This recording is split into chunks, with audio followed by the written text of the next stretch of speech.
వ్యాఖ్యలు ఎలా చూడాలి? పార్థసారథి గారు మంత్రి అవడం అంతేనా?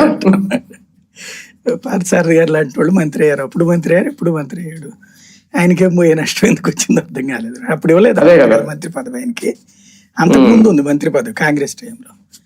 ఆయన క్రిందసారి మంత్రిగా ఉన్నప్పుడు ఇవ్వలేదు. మనిషి మంచోడు పాపం ఆయన. కాకపోతే ఏంటంటే పాప ఆయనకి తప్పదు. ఇప్పుడు ఈ దాన్ని ఏమంటారంటే, మనం పెళ్ళి అయిన తర్వాత సెకండ్ మ్యారేజ్ చేసుకున్నప్పుడు నిరంతరం పాత మొగుడిని గుర్తు చేస్తుంటాడు కొత్త మొగుడు.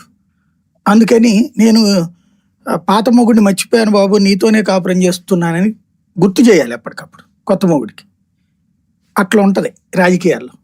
ఈయన వైసీపీ నుంచి వచ్చారు. వైసీపీ ముద్ర పడకుండా ఉండాలంటే టీడీపీ వాళ్ళకంటే ముందు ఈయన తిట్టాలి. ఇప్పుడు ఈయనకి కానీ, ఆ సుభాష్కి కానీ, ఆ రామ్ వీళ్ళందరికీ కూడా వైసీపీ నుంచి టీడీపీలోకి వచ్చిన వాళ్ళకి జగన్ని టీడీపీ వాళ్ళకంటే ముందు తిట్టే బాధ్యత వీళ్ళే తీసుకుంటారు.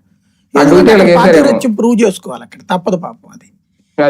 లేకపోతే కనుక అదిగో లేదు వాళ్ళతో ఇంటర్నల్ గా మెయింటైన్ చేస్తున్నారు అంటారు అనమాట.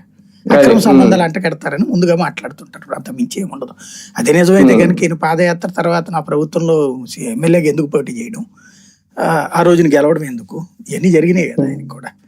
కాబట్టి నడిచిపోతుంటది అంతే, దాన్ని పట్టించుకోకూడదు అంతే. పాదయాత్రతో జగన్ ఏం చేయాలనుకుంటున్నారు ఇప్పుడు? సడన్ గా ఈ ప్రకటన వెనక ఏంటి కారణం?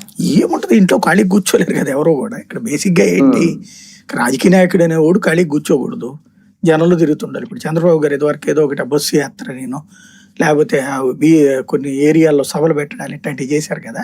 ఆయన ఏంటంటే పాదయాత్ర అప్పుడు 2014 ముందు చేశారు పాదయాత్ర చంద్రబాబు గారు. వాస్తవంగా పాదయాత్ర